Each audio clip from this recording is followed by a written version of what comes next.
Okay, hi gang. Talking to you on Monday, March 16th. I'm in my office and it's the first day of spring break. It's also, the beginning of the intense pandemic social distancing phenomenon that we're all dealing with.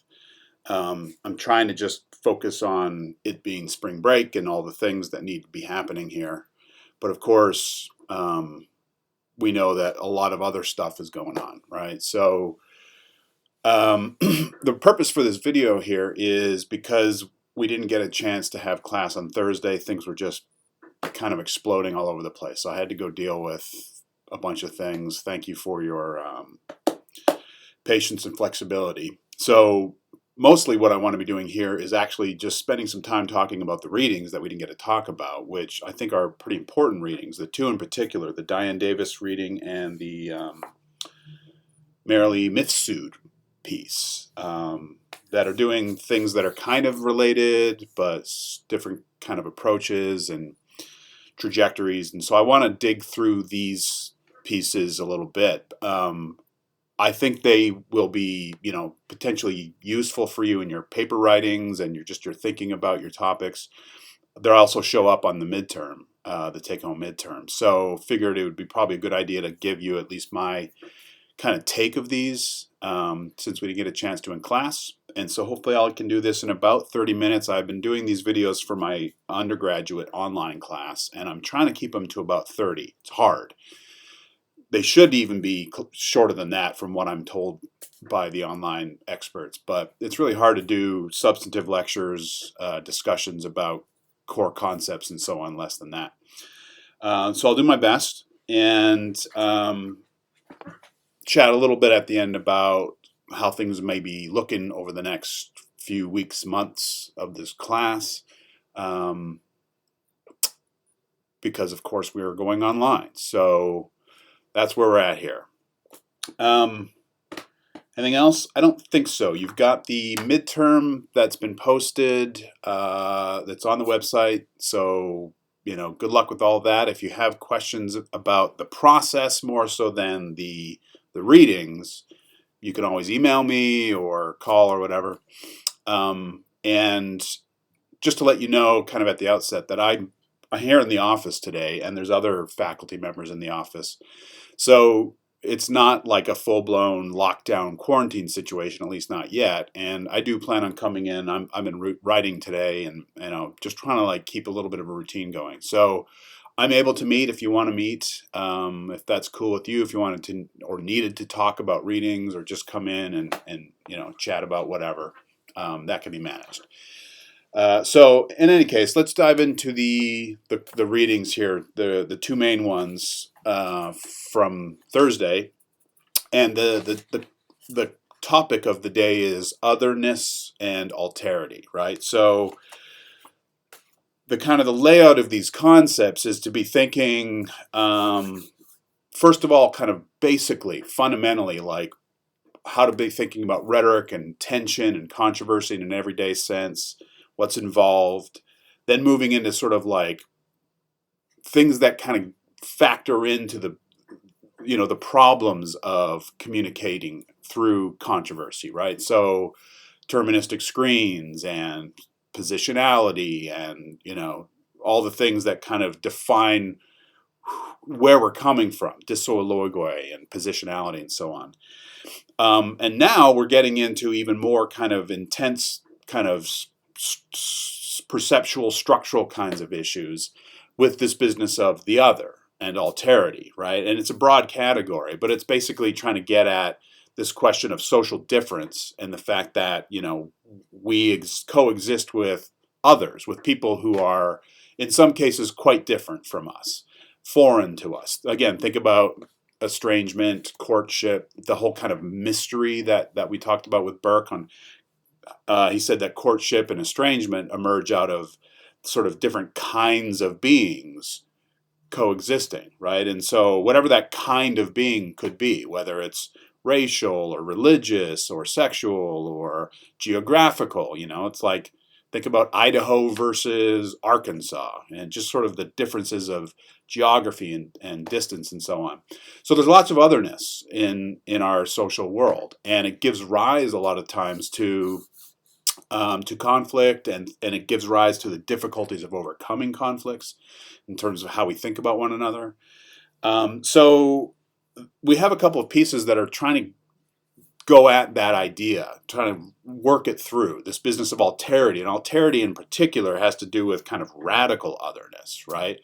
Alterity is this kind of category of difference that is, often gets associated with like the abject, like almost like the criminal or the highly marginalized, right? The sense of the other as really sort of not like us, foreign, mysterious, scary, dangerous, diseased, whatever, right? There's lots of kind of ways of thinking about the radically other.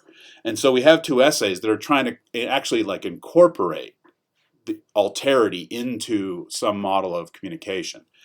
And I have one piece that I kind of like more than the others, but they're both quite interesting. We'll start with Diane Davis, Journal of JAC. Shoot, what is JAC again? I should know this. I'll have to look it up. It's more of a Ret Comp journal, like an English kind of journal. Diane Davis is someone who, I think she's still down in Texas, but she's a big shot theory person. And she's sort of broader than just rhetoric. She's actually like critical theory, philosophy, and she's extremely brilliant at theory, at rhetorical theory. And so we get to see some of that brilliance on the page here, the way that she plays with these concepts and works across readings and major figures. We get Kant, we get Heidegger, we get some, heavy hitter philosophers. And she's playing with concept. Playing is, I think, a key way of thinking about here. She is sort of playing with these ideas. She is saying something substantial about something serious, but for me, just to kind of put the cards on the table, I struggle with this essay in terms of like what we're actually supposed to kind of take away from it. I think it's a brilliant analysis and critique, but it does leave a lot to be desired, which I actually think the other essay on gift giving has more to work with in terms of like what we can take away from it. All right, so there's a bunch of moves that she's making in Addicted to Love here, and I don't know that I'm going to be able to do everything justice. But let's start broad, right? So she's starting off by talking about Burke and identification, and she's actually using Burke's concept of identification as something that she wants to like pivot away from. The point being, just to simplify, right, is like Burke's concept of identification is figural. Okay, she uses the word figural a lot, in the sense that language, imagery, right, discursive patterns, names, and so on are oftentimes the ways that we find identification with one another. I think some of the examples we talked about in class are like sports teams, or like I'm a rebel, right? There's a figure, I'm a rebel, or I'm American, I'm a Canadian, I'm a whatever, right? The point that she's making is anytime we are identifying with an other, we are doing so in a figurative way. Right? There's always some kind of sign, word, image, or whatever that it is that we are kind of unifying ourselves under, right? And she says basically is like as important and as natural as a process that is, we can't ignore the fact that there's always some kind of a remainder. There's always something that's being cut out. We talked about this in terms of division, right? Identification and division. She's going to push the division idea even further to say that it's like identification and excess, and then she takes excess in the direction of excrement, right? So it's like we're shitting out excrement, really. Like the figural process of identification is a process of shitting out an other that we are deeming as not identifiable with. And there's always this kind of extra. There's always this excess. There's always this excrement in terms of any act of identification. So she's troubled by this, right? She's troubled by this remainder, like who is left out whenever we are identifying. And the point she's basically making is like any attempt to find common ground will always leave more uncommon, right? And she wants to kind of think about a way of capturing that category of excess, that otherness that falls outside of our identifying efforts. Even if our identifying efforts are as inclusive as possible, she's saying that there will always be a cutting out, a remainder. So how do we reckon with that? And she's got, and we're dealing with a very sort of a small kind of sort of overall portion of the entire social order, but she's in a kind of absolute mode here. She's like basically saying, if we want to think about community in terms of like love, in terms of inclusion, our theories of rhetoric, our best theories, our concepts of identification and so on, are not going to get us there. And she ends up basically arguing against language, symbolism, communication as such, right? And you're sort of like left wondering where else, what kind of register can we find the ulterior other, right?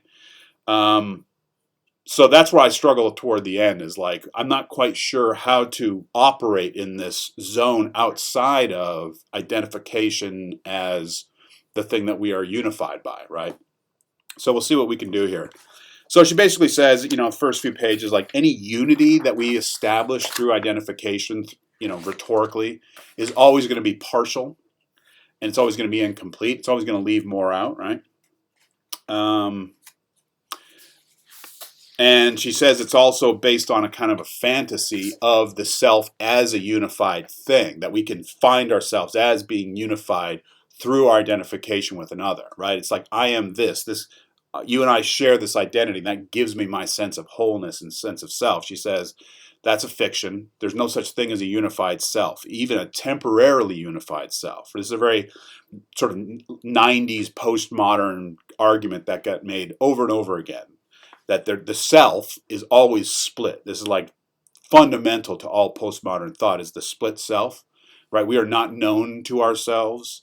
There are all these other things happening, whether it's discourse, whether it's desire and affect and sort of raw animalism that are kind of bubbling underneath us that we don't have quite access to. So we're always split between the self that we think we are and our kind of whole being, right? So she's problematizing Burke. She's problematizing the very idea of identification as a kind of fictional unity.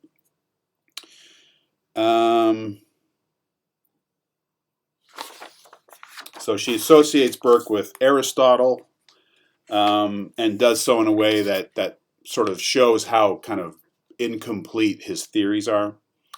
So she says on 635, at the end of that second paragraph, it says, identification demands exclusion.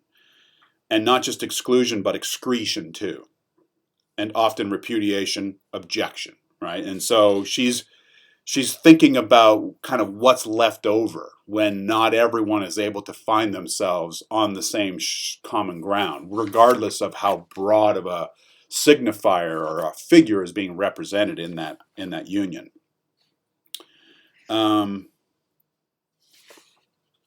So the top of 636, she writes, the very act of cutting the figure that would unify, one also simultaneously cuts off and out the other. Perhaps rhetoric's will to figure ought to be rigorously rethought. Will to figure, I mean, that's sort of everything, right? That is rhetoric. So she's kind of arguing against rhetoric itself, against communication itself, symbolic communication. She's arguing against language. She's arguing against sort of everything that the discipline of communication and rhetoric studies and thinks about, right? But she's basically saying, like, language, communication, signification always leaves something out.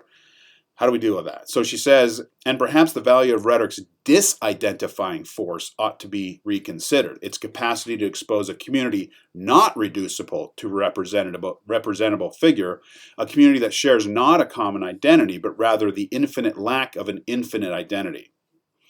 It may be time, that is, to engage a disfiguring rhetoric. So she's trying to think about rhetoric in a way that sort of like is productive of otherness in a kind of broad cosmic sense of like anything that's not captured in language is what we ought to be pushing out.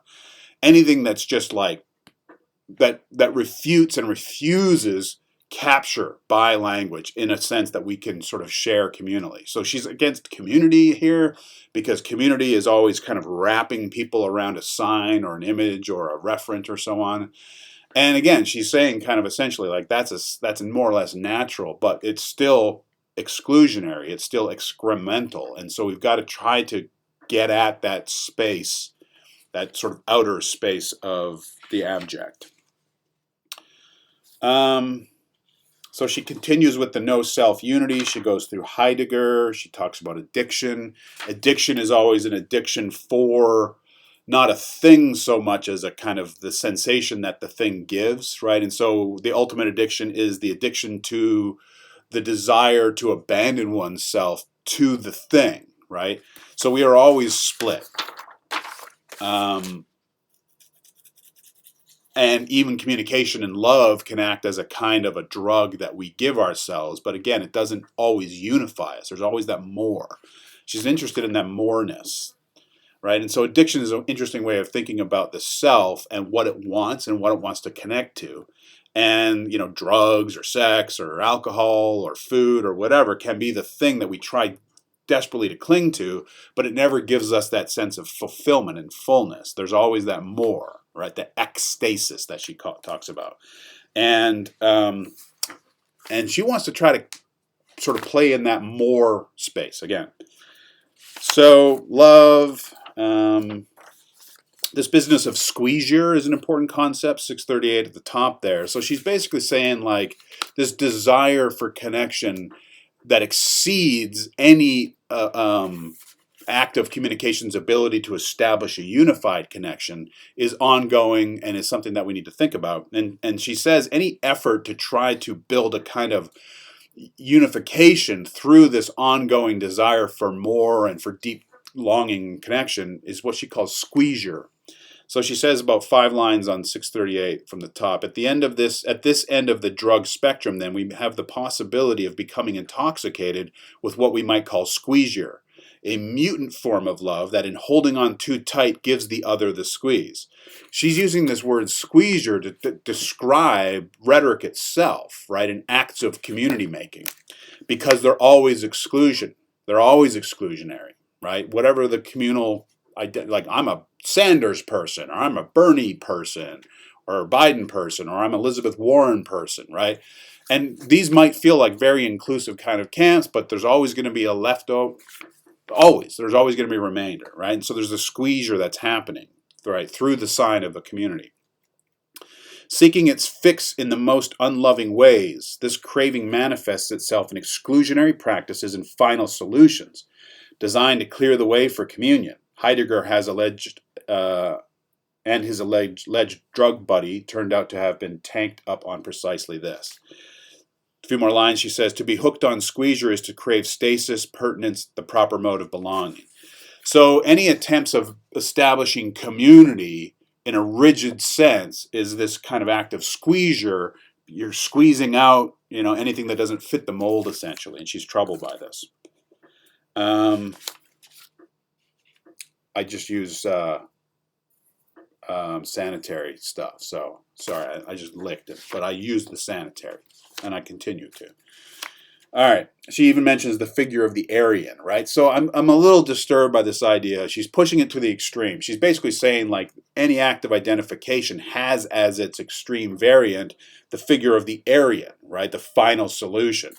And so it's like, oh my goodness, okay, so identification is what we all kind of do to sort of establish common ground, to find commonalities, to find community. But at the edge of this act, on the kind of the margins of this act, are this kind of radically violent space of otherness. So it's a bit troubling. But that's what she's saying here. That's where she's going. Let's see. So 639 at the end there, she's talking about, let's see, the question after Auschwitz is whether there is any way to think about the communal relation that doesn't simultaneously give the other the squeeze. that leaves the other lovable in Nancy's sense of the term? More directly, is there a way to activate a sense of solidarity among singularities, a way to say we that doesn't automatically exclude, that doesn't just ask for trouble by simultaneously feeding, sorry, my screen froze, still, okay, simultaneously feeding this craving for communion? All right, so that's a tough question, right? So solidarity is a good thing, but it's built on exclusion, and she doesn't like that. She's trying to find, I think, like a universal way of understanding connectedness, and it's tough because there's not much left over, like in the sense that, what would it require for all of us human beings, regardless of like if we've been to jail, if we're criminals, if we are the most hate-filled person, if we are just radically outside of the camp of sort of normal human affairs and social life. She wants to scoop everyone up. So what's going to be required for everyone to kind of figure in? She plays around with Mouffe. We read a little bit of Mouffe at the beginning of the semester, and Mouffe talks about the adversary and the enemy. So Mouffe's agonistic politics is all about kind of, it's a no-holds-barred theory of democracy. And she says basically all bets are off in terms of like rhetorical warfare when we conceive of our political other as an adversary, right? And so Trump can say nasty things, and then Biden can come back and say nasty things, and it's fine because, rhetorically speaking, it's fine because they're adversaries. They're both members of this kind of political rhetorical game. But then there's the enemy. For Mouffe, the enemy is not a member of the game because the enemy is so far outside the kind of the norms of the game that they can't be even considered as potential participants. So what Diane Davis is saying is like even Mouffe's project excludes members of the social order by calling them enemies, right? And she wants to embrace the enemies as well as the adversary. So now think about Trump as the adversary. Now, who would Trump say even, or who would we all say is like irredeemably other, the enemy, right? She wants to make room for that category. So she says at the top of 641, about 5 lines down, she says, the enemy, that is, turns out to be anyone who cannot or will not identify with the figure of the citizen, the unifying and excluding principle across which this radically democratic community is hailed. So even Mouffe's radically democratic community squeezes out those who don't identify as citizens or play the adversarial game, right? So who are we talking about here? When I've taught this before, we kind of came up with this idea of monsters, right? It's the sort of the category of the radically other social figure, the monster. But I mean, who are we talking about here, right? These are people who are so outside of like the boundaries of political gamesmanship that she's trying to think about a way to extend the reach to them. The next paragraph in the middle, it says, that is, she does not discuss, Mouffe, I assume, does not discuss and does not seem bothered nearly enough by the fact that any hegemony, including the democratic one she promotes, would necessarily constitute not only adversaries capable of legitimately challenging its authority, so adversaries are legitimate in Mouffe's game, but also a zone of the irredeemably excluded, the unhearable, that would be the enemy, right? So how do we capture the enemy? She describes them using words like noise, right? It's like, and so it gets to this idea of like, we have to kind of get outside of even language, and we have to talk about unknown senses is the phrase she uses at the top of 642 at the end of that top paragraph. The very possibility of a difference suggests that any hegemony, even a benevolent one up for a valid challenge, will be covertly smothering unknown senses when it refuses or forgets to listen for what is not presentable under the rules of its own knowledge. Straining toward unknown senses, according to Lyotard, every reality entails this exigency, unknown senses. So she's trying to find room in her model of communication or rhetoric for unknown senses. It's like, what is left over here? Who are we talking about? right? It's like she's really going to an extreme degree to try to capture the uncaptured in communication. But this sort of requires us to go beyond normal senses, normal language, normal figurative process. And we're in a realm of like dance or something like this, like just expression, just like wide open expression. It's pretty hard to imagine.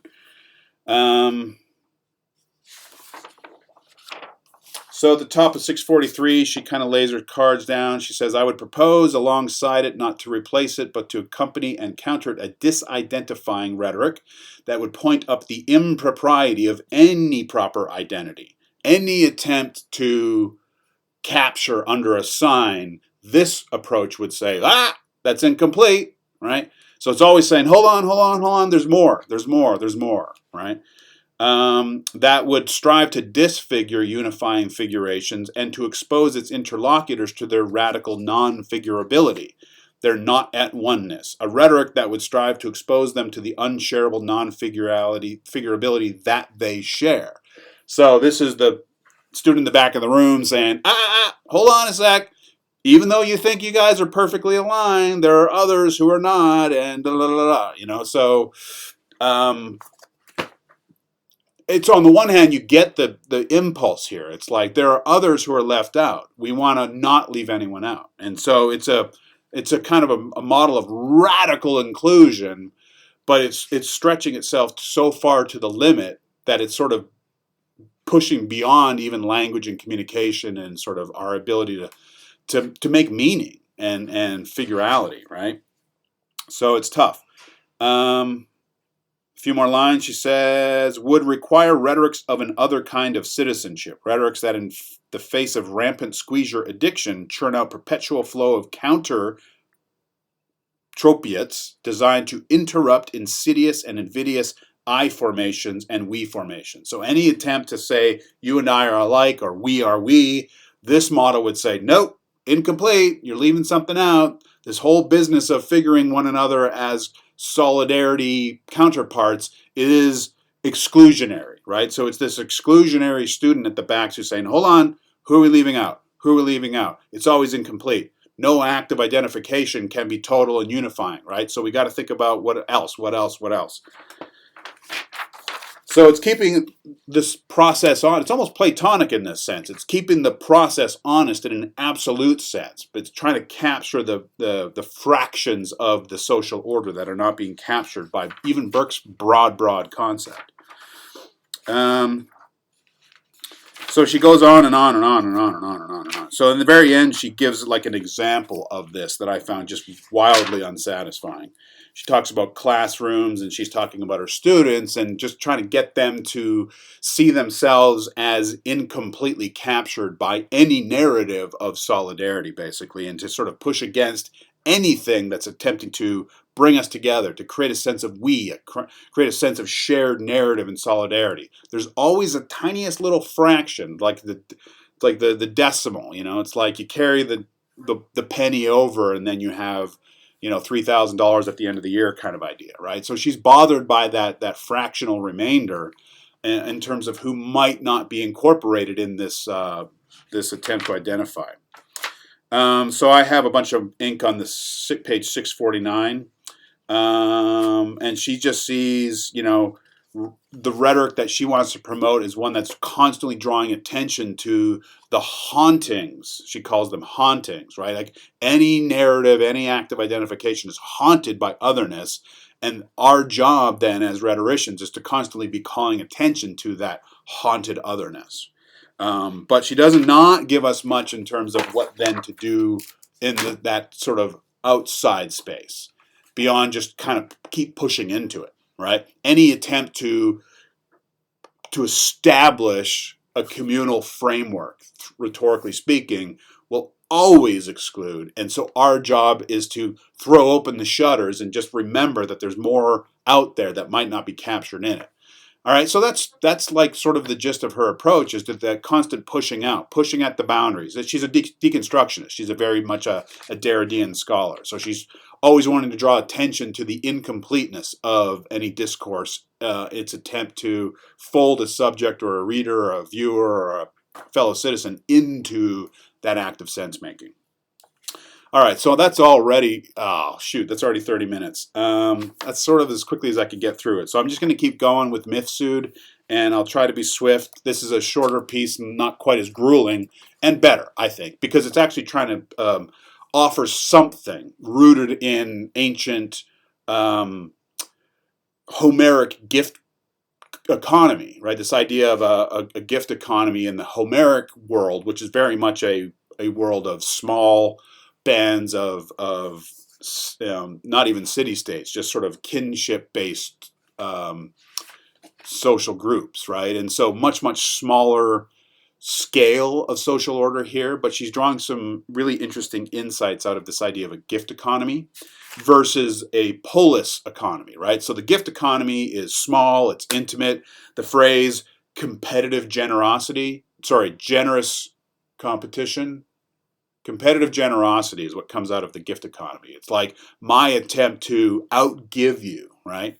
And it's not just all perfect, noble, angelic, like, I love you, I want you to have more than me. There's still a kind of a social angling that's going on in the Homeric gift economy, but it's a really rewarding one in terms of the overall effect of the gift economy. So everyone benefits from competitive generosity versus the polis economy, which is just competitive, right? So she wants to kind of think about the gift economy as a model for how we might imagine rhetoric as being generous and liberal and giving, right? And so that's where she's going to help us lead off, and I think, frankly, sort of fill in that massive gap that Davis's essay left open, which is like, how do we orient ourselves to that other, right? This is actually, I think, useful and productive. So the very bottom of the first page talks about the theory of the gift economy as a theory of human solidarity.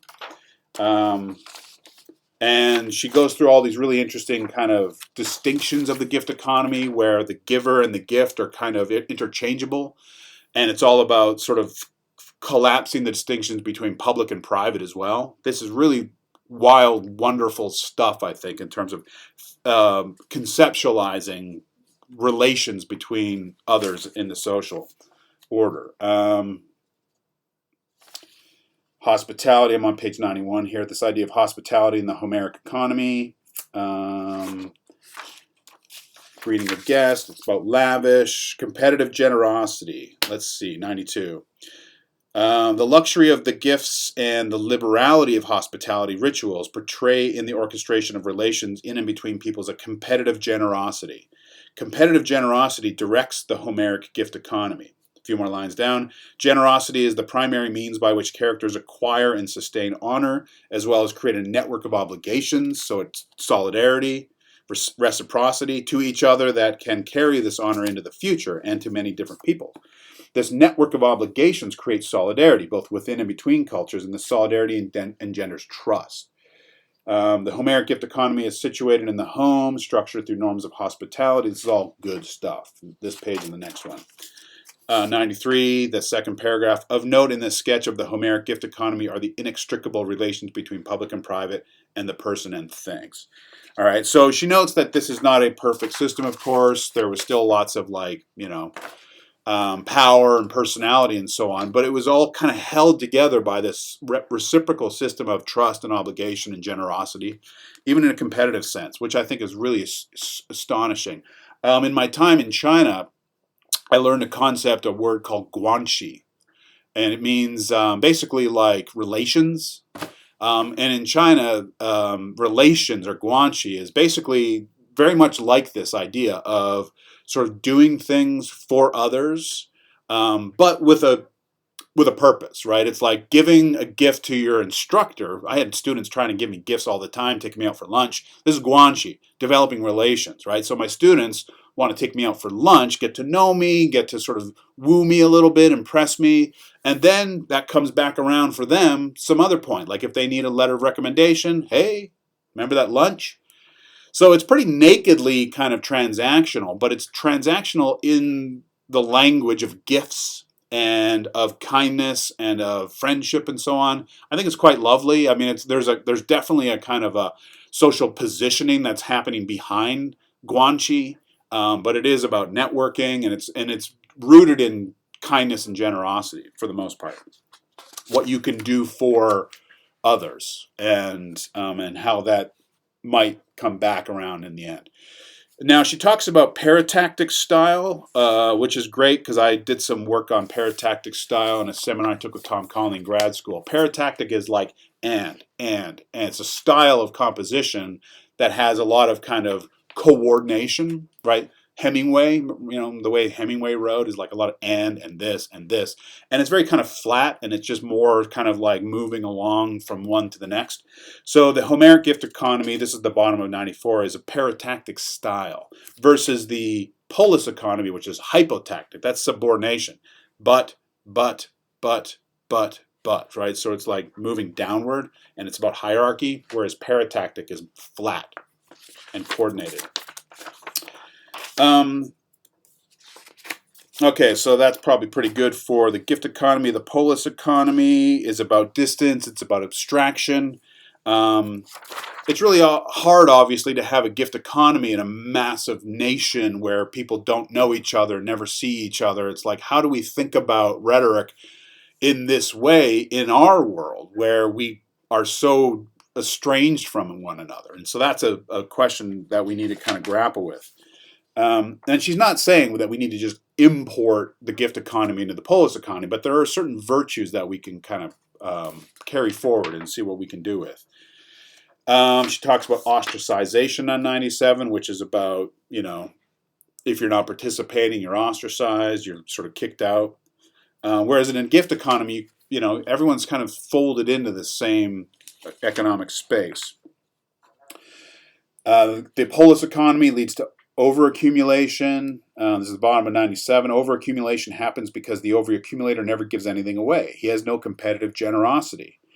Rather, he hoards in a hoard. I mean, talk about where we're at right now with all this pandemic shopping, right? It's like, this is not gift economy thinking, people, right? It's like, where are you leaving anything for others to like have? I've been to like 7 different grocery stores trying to find a bag of sushi rice for the last 3 days. That's not a gift economy. This lovely idea of the liturgy, which is this kind of civic act of generosity that one pays to the community. So at the very bottom of 97, the practice came about when a man wished to avoid his duty of performing a liturgy. Liturgies were related either to the army or to the state. Comprise such acts as theater sponsorship, running the gymnasia, providing civic meals. So the idea is like, if you had the ability, you were required by civic obligation to sponsor your community, right? You're required to sponsor a theater, or what else we got here? Providing civic meals. I love this idea, right? A liturgy is a practice of taxation that transfigures the gift through the mechanism of a state apparatus. Wow. And so if someone claimed that they were not able to perform their liturgy, then they had to actually demonstrate that someone else had more wealth. It was really interesting, right? The middle of this page 98. By the way, antidosis is the reckoning, this process of like calling to account someone who's claiming that they don't have the funding. Antidosis is the name of an essay or a short reading by Isocrates, and I didn't actually know what it meant until I read this, so that's cool. So right in the middle there, it says, the advantage of antidosis and ostracization as formal systems from the viewpoint of the democracy was that they encouraged the rich to be suspicious of each other instead of being hostile toward the state. In both the practice of ostracization and antidosis, we can see how suspicion structures citizen relations in a positive dynamic for the whole, right? But obviously, this is more or less gone. So now what she wants to do, to the end of that last paragraph before the section on 99, right? She writes, the polis economy figures exchange through a hypotactic, subordinating consciousness and not parataxis. Hypotaxis figures relations in and through logical subordination, right? The difference is that classical hypotaxis overwhelms exchange with its demand for subordination. I wrote a wow in the column there. It's just smart. It's just smart. I just like this. The rub between the gift and the polis economies can be generative of rhetoric's possibilities. Right. So this is where she wants to end. And it's very sort of much that same place that Diane Davis finds herself at the end, which is like we find ourselves in this place of wanting to be generous and inclusive today. How do we kind of think this through? So basically, she's just kind of like, wouldn't it be great if we could think about rhetoric in terms of generosity and in terms of constantly inventing possibilities and ways of giving to the other, essentially, right? So at the top of 100, when rhetoric is put in the situation of the polis economy in light of the gift, we can suppose a rhetoric operating in an ethic of extraction. Yeah, okay. We want to move away from that. Fetishism, proceduralism, suspicion, domination. Right. All right. 101 in the middle. When rhetoric is put in touch with the legacies of the gift economy, we can imagine it not so much as a tool, but a gift. We can suppose rhetoric as a gift to be creative, intimate, memorable, luxurious, liberal. Boom. There's your sort of postmodern gift rhetoric, theory of gift rhetoric. It's pretty great. Creativity is the antinomy of technical procedure. Intimacy is the absence of commodification and fetishism. Memory, and so on and so on and so on. Now, she ends up by equating that more with a feminist style or sensibility than a masculinist sensibility, which is more the kind of neoliberal polis that we experience. So you could bring in the work of Foss and Griffin on invitational rhetoric and the piece that we read earlier this semester on fusing horizons. There's a question on the midterm about this essay and how it connects to some of those other essays in their sort of shared spirit. So hopefully you can get some useful ideas out of this now getting quite long 40-minute lecture. And that's kind of it, actually. Let's see. So at the bottom of 103, it says, this escape from calculation of return makes possible Sixtus's feminine writing. This writing puts the abstracted autonomous self at risk, bringing the self into intimate contact with alterity, so intimate that the alterity is already within. So sort of absorbing otherness in our efforts to be generous and intimate. Thinking about that movie Parasite right now. Remember this? Have you seen Parasite yet? I finally saw it. It's quite astonishing in terms of kind of, the social order and the economic order and generosity and so on. And that idea of the wealthy couple, and they have the guy in the car who doesn't smell so good, and they're always like covering their nose. That idea of the smell really gets at these sort of the troubles of intimacy. And I think Diane Davis's piece actually gets at that maybe a little bit more directly than this one, with this idea of like radically other. How do we sort of configure, how do we get to a place of being embracing of even the bad smelling sort of properties of sort of social differentiation, let's say. So let's see, at the very bottom of 104, it says, rhetoric as giving goes beyond meaning that is known or that can be understood, readily translated, commodified, and exchanged. Such a rhetoric holds in mind many meanings, not for the sake of meaning, not for the sake of savings in return, but for the sake of liberal expenditure. A hospitable rhetor becomes then a producer of possibilities rather than a judge of meaning. So she's sort of saying something similar to Diane Davis. That Diane Davis at the end talks about kind of pushing against anything that's trying to create closure and meaning constantly. This is a little less extreme. It's just sort of saying we should be embracing many meanings and produce as many possible meanings as we can imagine. I like this a little bit better because it's a little bit more concrete. It's rooted in something sort of that we can imagine as practical, right? So it gives us the ability to be inventive in a particular way without just sort of leaving it this wide open space of, I just think of like outer space. It's like, my goodness, what's left here? How do we navigate this space? So the gift giving idea is grounding us in something more precise. It's giving us a set of values, and it's giving us a kind of a direction to think about this question of generosity, as opposed to just like being against any attempt to kind of find solidarity. And that just pushes us outward infinitely.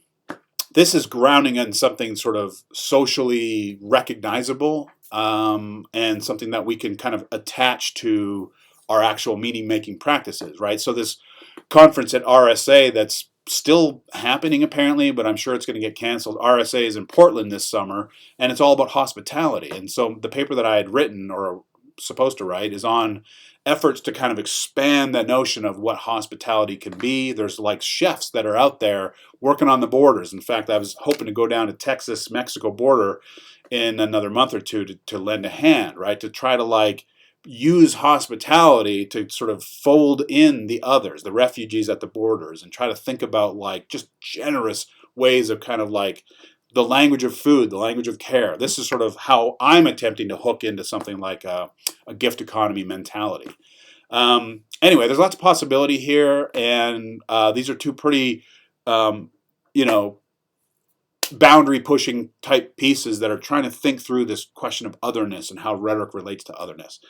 And with that, I should probably wrap up. It's getting longer than I had hoped, 45 minutes. So that's still, you know, only a portion of the seminar that we did not get to have. Hopefully this is useful. The next thing that I'm going to be doing here is I'm going to be posting your grades for your first paper. I got to do some grading now that I'm finally done with my undergrad stuff. And you have your second paper, you have your midterm. So then we just got to be thinking about how to conduct our seminar meetings online. Still thinking that through, but I don't imagine we'll be having like full 3-hour sessions. So we might trim down the readings a little bit. I got to do some thinking here. While I'm also trying to do some writing, while I'm also trying to like, you know, make sure that my family's taken care of right now. So appreciate your patience as we work through this, and you know, take care of yourselves. Keep distant and wash. Otherwise, try not to panic too much, and enjoy just like the opportunity to have a little breather here. All right, gang. Be well. Miss you. Take care.